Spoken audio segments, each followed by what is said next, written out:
Bonjour. Aujourd'hui, si je suis ici, en fait, c'est grâce à vous.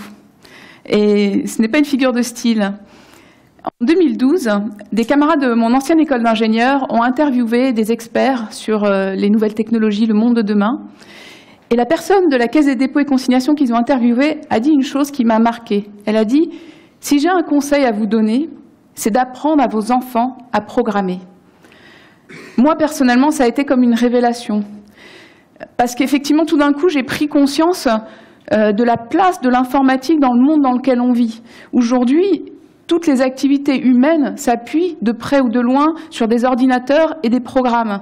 C'est vrai, quel que soit le secteur d'activité, la médecine, la musique, le journalisme, on envoie des gens sur la Lune grâce à ça. Enfin, on l'utilise dans nos vies privées aujourd'hui. Je pense qu'avec les réseaux sociaux, les smartphones, les tablettes, on se rend compte aujourd'hui à quel point on ne peut plus se passer de ça. Et pourtant, programmer, ça fait peur. Les gens ne savent pas ce que c'est, ça fait peur. Pourtant, c'est pas si compliqué que ça, c'est assez simple finalement. Programmer un ordinateur, qu'est-ce que c'est?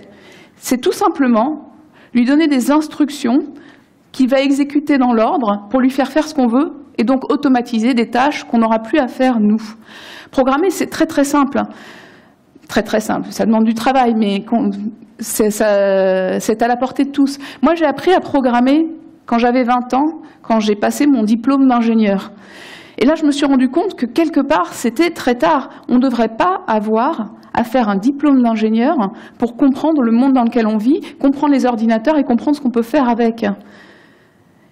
Et à l'époque, donc c'était en 2012, mon fils avait 8 ans.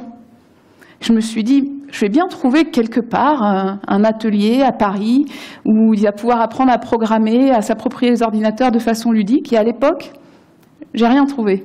Et donc c'est comme ça que j'ai eu l'idée qui a changé ma vie, puisque j'ai monté avec mon associé Sébastien Louis, on a monté ensemble Magic Makers depuis l'année dernière. Et donc Magic Makers, tout simplement, on propose des ateliers pour les enfants dès 8 ans, où ils vont devenir les inventeurs de leur propre jeu avec l'ordinateur en apprenant à programmer grâce à une méthode qu'on a testée et qu'on a développée. Ça, c'est possible parce qu'aujourd'hui, il existe des outils qui mettent la programmation à la portée de tout le monde. On utilise un outil qui s'appelle Scratch, qui est développé par le MIT, donc le Media Lab, un laboratoire du Massachusetts Institute of Technology. C'est très intéressant ce qu'ils font parce que c'est un outil qui va permettre d'apprendre à programmer, mais qui est conçu non pas par des programmeurs, mais par des experts en sciences de l'éducation. Et vous voyez, c'est très simple. On a des commandes là au milieu, et les enfants vont les prendre avec la souris, en drag and drop, ils vont les assembler là sur la droite, et quand ils vont cliquer dessus, ils vont tout de suite voir le résultat dans la fenêtre d'à côté. Donc là, qu'est-ce qu'ils voient, les enfants? Ils ne voient pas « je suis en train d'apprendre à programmer ». Ce qu'ils voient, c'est qu'il y a un personnage, qu'ils le font bouger, ils lui font faire ce qu'ils veulent, ils l'animent, et ça devient tout de suite extrêmement concret. Par contre, en faisant ça, ce qu'ils vont apprendre, c'est de la logique. Parce que finalement, on s'abstrait des choses compliquées quand on doit taper des lignes de code, qu'on fait des fautes de frappe, des fautes syntaxiques et qu'on ne comprend pas pourquoi ça ne marche pas. Là, quand ça ne va pas marcher, ce sera uniquement pour des raisons de logique, parce qu'on n'aura pas mis les commandes dans le bon ordre. Mais un outil, ça ne suffit pas pour apprendre. Cet outil, il est extrêmement adapté, intuitif, simple pour les enfants. Nous, ce qu'on a développé autour de ça, c'est toute une méthode pour les accompagner, pour qu'ils s'approprient peu à peu les concepts de l'informatique et qu'ils soient capables de faire des choses élaborées qui ont du sens pour eux. Et notre méthode, on l'a basée en fait sur la créativité. Concrètement, on va proposer aux enfants de faire ce qui les intéresse, c'est-à-dire des jeux. Est-ce que vous avez déjà demandé à un enfant s'il aimait jouer à l'ordinateur ou à la tablette ou à la console? Voilà, je pense que vous connaissez la réponse. Il faut juste se dire que pour un enfant aujourd'hui, un ordinateur, c'est le jouet ultime, c'est le jouet le plus désirable, celui sur lequel il y a des choses extraordinaires qui se passent. Et quand ce même enfant, vous le prenez et vous lui dites « Est-ce que tu sais que ces jeux auxquels tu joues, tu peux les faire toi-même, tu peux les créer ?»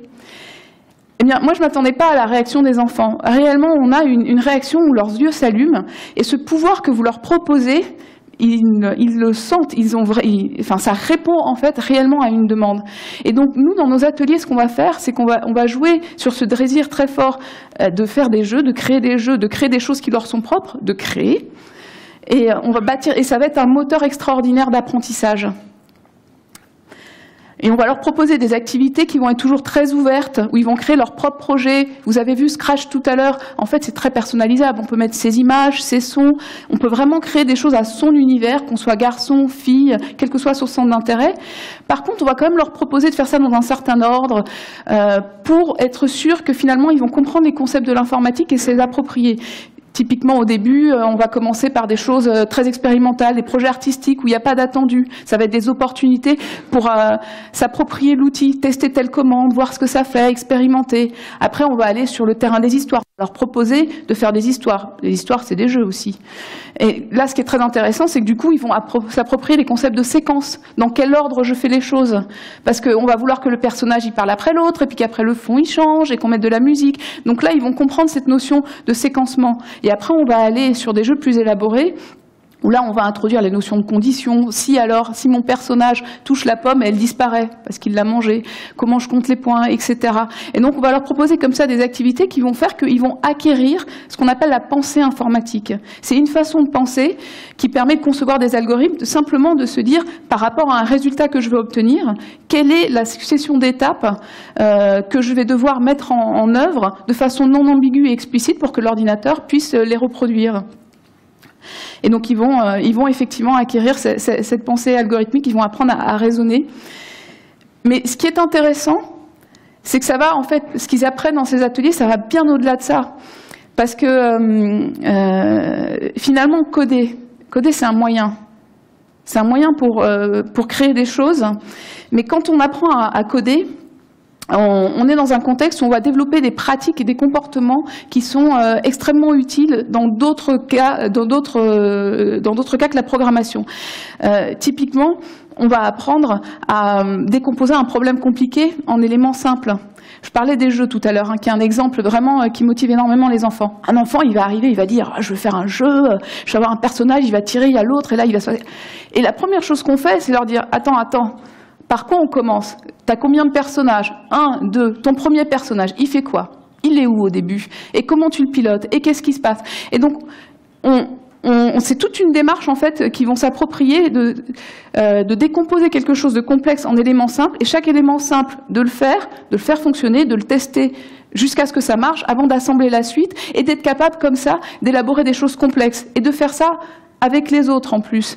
Parce que aujourd'hui, les choses extraordinaires qu'on fait en informatique et les programmes extrêmement complexes, c'est parce qu'on a plein de gens qui travaillent. Et chacun va travailler sur une partie et va devoir comprendre ce que fait les autres et bâtir et s'inspirer de ce qu'a fait les autres. Et dans nos ateliers, on va les mettre en groupe. Ils vont apprendre à travailler ensemble, à trouver des solutions ensemble. On va développer cet apprentissage par les pairs à l'occasion de cet apprentissage de la programmation. Et on va compléter ça, bien sûr, parce qu'on est à l'ère numérique, ce serait dommage de ne pas utiliser les supports numériques pour apprendre. On va leur permettre de retrouver à la maison ce qu'ils ont fait en atelier, de le montrer aux parents, d'échanger avec tous ces supports et donc d'apprendre en fait encore plus vite. Et ce qui est sympa avec tout ça, c'est que ça plaît aux enfants. À se servir d'un ordinateur, des jeux qu'on aimerait faire de la réalité, qui sont trop compliqués à faire, et là pour le coup c'est vraiment sympa parce qu'on peut y arriver. Je crois que je vais appeler mon projet un truc de fou. C'est vrai? Ouais. Parce que pourquoi il est comment? C'est un truc de fou, quoi. Et la vérité, c'est que c'est ça qui fait plaisir, c'est que ces ateliers, effectivement, plaisent énormément aux enfants. Donc, l'année dernière, on avait fait des pilotes pour tester la démarche pédagogique. On a commencé à la rentrée. On a maintenant, sur Paris, 30 ateliers par semaine avec 210 enfants, donc qui, pour un démarrage, est vraiment intéressant et sympa. On a en fait plus d'enfants qui sont formés. On en a plutôt 400 parce qu'on fait des stages. Puis, on est en train de travailler pour faire des choses dans les collèges, pour voir comment on peut diffuser. Après, je vous cache pas que même si c'est déjà très bien, c'est une goutte d'eau dans l'océan. On nous a invités ici pour se projeter dans le monde de 2050. Moi, j'ai pas de réponse sur comment sera le monde de 2050. Par contre, ce que je sais, ce que je pense, c'est que la place de la technologie sera encore plus importante qu'aujourd'hui. Et du coup, ça devient extrêmement important d'éduquer nos enfants pour être capables d'en tirer le meilleur parti et de maîtriser ça. Apprendre à programmer, c'est réellement émanciper par rapport à la technologie, donner les moyens d'en tirer le meilleur parti, d'être créatif, d'inventer. Et du coup, pour moi, il y a vraiment une urgence à préparer 2050 aujourd'hui, parce que c'est les enfants, c'est ce qu'on leur apprendra aujourd'hui qui seront capables de créer 2050. Merci.